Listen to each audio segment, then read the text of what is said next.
जो लोग ये कहते हैं कि मैं तो बहुत से नाम जपता हूं, तो उनको गुरु कृपा प्राप्त नहीं हुई अभी। देख लेना, जिस दिन गुरु कृपा प्राप्त होगी तो आप समिट जाओगे। गुरु कृपा प्राप्त होने का ये प्रभाव होता है कि वो गुरु प्रदत्त नाम और मंत्र में अनन्य हो जाता है, हो ही जाता है, स्वाभाविक हो जाता है। पर जिसको नाम सिद्ध करना है उसको उस नाम के अनन्य होना होगा। जो नाम कीर्तन करते हो, जो नाम जप करते हो, उसके अनन्य हो जाओ। एक ही परमात्मा है, उसके नाम अनंत है, लेकिन अनंत नाम नहीं जपे जा सकते। नाम एक ही पकड़ो और जो पकड़ो उसके अनन्य हो जाओ। जिह्वा से वही तुम्हारे स्फुरित होने लगेगा। दूसरा, नाम की महिमा है। कितना भी बड़ा पाप किया जाए और नाम जापक का कुछ नहीं बिगाड़ सकता, भस्म कर देता है नाम पाप को।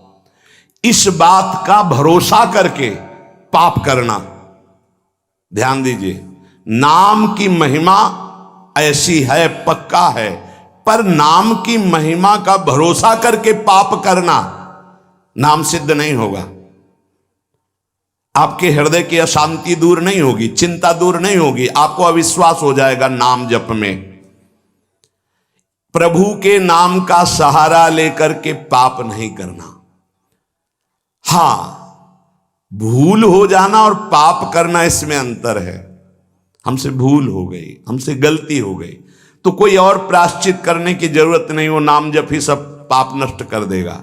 लेकिन नाम पाप नष्ट कर देगा ऐसे विचार करके जो नवीन नवीन पाप करता है, वो नामापराधी के हृदय में कभी नाम चल ही नहीं सकता। नाम दैन्य भाव से जो शास्त्र और गुरु की आज्ञा में रहता है वहां चलता है। नाम चिदानंद है, भगवान है, कोई केवल शब्द मात्र नहीं है। नाम की ओट में पाप जो करते हैं वो बड़े नामापराधी हैं, तो नाम उनका मंगल कल्याण करने के लिए जो समर्थ है वो हृदय में नहीं चलेगा, विक्षेप पड़ जाएगा, नाम छूट जाएगा, जीवन बर्बाद हो जाएगा। इसलिए नाम की आड़ में कोई पाप ना करे। भूल से गलती हो गई, पूर्वाभ्यासवश गलती हो गई, तो और कोई प्रायश्चित की जरूरत भी नहीं है, नाम अपने आप पावन कर देगा। तीसरी बात, अपने आराध्य देव के नाम के बदले में कुछ भी लेने की तैयारी मत कर लेना, नहीं घाटा हो जाएगा। जैसे एकांतिक में प्रश्न किया था कि हम अपनी कामनाओं की पूर्ति नाम से करवाना चाहते हैं, तो क्या हमारा नाम का फल क्षय हो जाएगा? हाँ, हो जाएगा। रुपया है, आपने उसको खर्चा कर दिया, और अगर आपने खर्चा नहीं किया तो उसका ब्याज मिलेगा, और ब्याज खर्चा करोगे तो मूलधन जमा रहेगा। तो जो भगवत भजन करने वाले चतुर सुजान होते हैं वो मूल को कभी खर्चा नहीं करते। क्या मूल का खर्चा? जो हम भजन कर रहे हैं मुझसे के बदले में कुछ नहीं चाहेंगे, तो ब्याज क्या होगा? नाम आपकी व्यवस्था अपने आप बढ़कर करता रहेगा, जो आप मांगना चाहते थे उससे बढ़कर। आप देख लेना, पहले नाम को तो एकत्रित करो। जब नाम रूपी धन एकत्रित हो जाता है तब बिना चाहे आगे से आगे भारी व्यवस्था होती रहती। सही पूछो तो केवल रोना आता है। इतना प्यार कौन कर सकता है प्रभु के सिवा? कैसे आश्चर्य में, सर्वाश्चर्य में, कैसे तुम्हें वो वाणी की सामर्थ्य नहीं कि वो प्यार बताए। जो महापुरुष भगवान के समान हैं, सच्ची मानिए, व्यक्त अव्यक्त, वो आके दुलार करते हैं उस उपासक को जो केवल भरोसा ले लिया है प्रभु का, कोई कामना नहीं और नाम जप करता है। व्यक्त अव्यक्त महापुरुष आके दुलार करते तो एकांत में केवल रोना आता है कि प्रभु मुझ अधम पर इतना कैसे प्यार। ये सब ब्याज में हो रहा है, मूल तो आपका नाम धन जमा ही है। व्यक्त अव्यक्त महापुरुष दुलार करते हैं, बलिहार निहाल कर देते हैं प्रभु। अपने आराध्य देव के नाम के बदले में कुछ भी लेने की तैयारी मत कर लेना, क्योंकि बहुत घाटा हो जाएगा। जैसे महामणि के बदले में कांच लेने वाले को क्या कहा जाएगा? मूर्ख। ऐसे ही नाम जप के बदले में माया जनित कोई भी सौदा ले लिया तो घाटा हो जाएगा। एक तरफ नाम तुम्हारा है, एक तरफ संसार की भोग सामग्री नहीं चाहिए, पीछे पड़ी रहेगी। हर सुविधाएं आपके पीछे पड़ी रहेंगी। विश्वास कीजिए, एक बार परीक्षा में पास हो जाइए, आपके सामने है, आप नाम के बदले में ले लीजिए। नहीं, वो तो वस्तु मिलेगी ही जो नाम के बदले में कह रहे थे। नाम तुम्हारा सुरक्षित बचा रहेगा। अरे कुबेर भी जिनके एक सेवक हैं, लक्ष्मी भी जिनकी दासी हैं, उन प्रभु की बात कर रहे हैं। उन प्रभु को अधीन करने वाला नाम है, उसके बदले में कुछ लोगे तो घाटा हो जाएगा।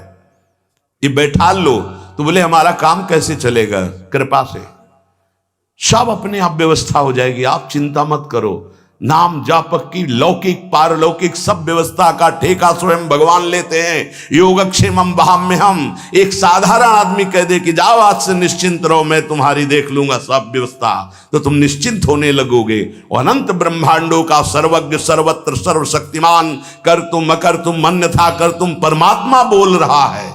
अनन्यश्चिन्तयन्तु मामे जनाः परिपासते तेषां नित्याभियुक्तानां योगक्षेमं वहाम्यहम्। और तुम विश्वास नहीं कर रहे, तुम अपने नाम को बेचना चाहते हो। ईश्वर के नाम रूपी धन का संचय करने वाले को पाप नष्ट करने की भावना भी नहीं सोचनी, अपने आप नष्ट हो जाएगा। आग जला दी तो अंधकार और शीतलता दोनों अपने आप प्रभाव से नष्ट हो जाएंगे। तुम्हें मांगने की जरूरत नहीं कि हे अग्नि देवता आप अंधकार को नष्ट कर दें, शीतलता को नष्ट कर दें। ऐसे ही नाम जापक की दरिद्रता, अज्ञान, अंधकार, ये सब नष्ट हो जाता है। विश्वास कीजिए, परम धन जिसके पास नाम है वो भगवान को खरीद लेता है, औरों की तो बात ही क्या। सुमिर पवन सुत पावन नामू, अपने बस करी राखे रामू। भगवान को अधीन कर मान जाओ हमारी प्रार्थना। पाप नष्ट करने का भी विचार मत सोचिए, वो अपने आप नष्ट हो जाएगा। चौथा, अपने आराध्य देव के नाम से बढ़कर और कोई साधन मान लेना, तभी नाम छूट जाएगा। हमारे सेवक जी महाराज ने वृंदावन बाद में आए, पहले वृंदावन प्रकाशित कर लिया गढ़ा जबलपुर में। वो लिख रहे हैं, श्री हरिवंश नाम हमारा जीवन सर्व सुखधाम परम मंगल सर्वस्व प्रदान करने वाला है। श्री हरिवंश नाम नित कहो, नाम प्रताप नाम फल लहो, नाम हमारी गति सदा। हरिवंश नाम बिसरे न छिन, श्री हरिवंश सहाय भल। हरिवंश हरिवंश हरिवंश। तो आचार्य आ गए, निज मंत्र दे दिया, वृंदावन प्रकाशित हो गया, नित्य विहार लीला में प्रवेश हो गया, सब नाम से हो गया। तब आए वृंदावन। अपने परम प्रीतम के नाम के आगे फिर कोई साधन नहीं। अगर किसी अन्य साधन में महत्व बुद्धि हो गई तो नाम छूट जाएगा। नाम सिद्ध करने के ये उपाय हैं, बहुत बड़े महापुरुषों के वचन हैं। हमारे को जो गुरुदेव ने नाम दिया, इससे बड़ा कोई साधन नहीं। सब सेवा आदि चल, पर नाम नहीं छूटेगा। अगर हम किसी अन्य साधन पर महत्व बुद्धि कर लेंगे तो नाम छूट जाएगा। पांचवा, नाम जापक को दिखावा बिल्कुल नहीं करना चाहिए। नाम में एक रोग लग जाता है दंभ का, बनावटी पना। जहां दंभाया तो नाम अंतर ध्यान हो जाता है, दाम्भिक की प्रापंचिक गति हो जाती है, प्रपंच में फंस जाता है। इसकी कई बार संकेत में चर्चा हुई है। ये दंभ बहुत हानिकारक है। प्रभु का नाम प्रभु के प्रेम के लिए, केवल प्रभु को रिझाने के लिए है। अगर कहीं बनावटीपना, दिखावटीपना आ गया, दूसरों को प्रभावित करने की बात आ गई तो दंभ आ जाएगा। यह दंभ बहुत बड़ा आपका परमार्थ नाशक रोग है। ये बड़े बड़ों के अंदर आ जाता है। इस बात का पता लगना बड़ा कठिन हो जाता है कि दंभ आ गया है। इस दंभ के दोष से बचने के लिए किसी महापुरुष के अनुशासन में रहने की आवश्यकता है। इस दंभ को हम विनोद भाषा में कह सकते हैं बगुला भक्ति, दिखावटीपना। बगुला एक टांग पे खड़ा है, ऐसा लग रहा है जल में समाधिस्थ हो रहा है, लेकिन उसकी दृष्टि मछली पे है, वो समाधिस्थ नहीं है। और जहां मछली आई खट्ट से कहा फिर वैसे ही बैठ गया। जिसकी दृष्टि विषय भोग पर होती है, विषयों पर होती है, मान प्रतिष्ठा पे होती है, वो दंभ भक्ति में लग गया, अब वो नष्ट कर देगा। दंभ दोष से बचना बहुत आवश्यकता की बात है। जिसको अंदर से नाटक करने का स्वभाव बन गया है, मान बड़ाई प्राप्त करने के लिए, अपने को सिद्ध बताने के लिए, वो दंभी हो जाता है। दंभी किसी और को धोखा नहीं दे रहा है, वो अपने आप को धोखा दे रहा है। वो बहुत ही मूर्खता पूर्वक अपने धन को खो रहा है। सर्वदर्शी भगवान को भला धोखा कौन दे सकता है? हम कह सकते हैं कि वो धूर्त जो दंभ और पाखंड कर रहा है, वो अपनी वासनाओं की पूर्ति के लिए सिद्ध बनना चाहता है, वो बहुत बुरी तरह भ्रष्ट हो जाता है।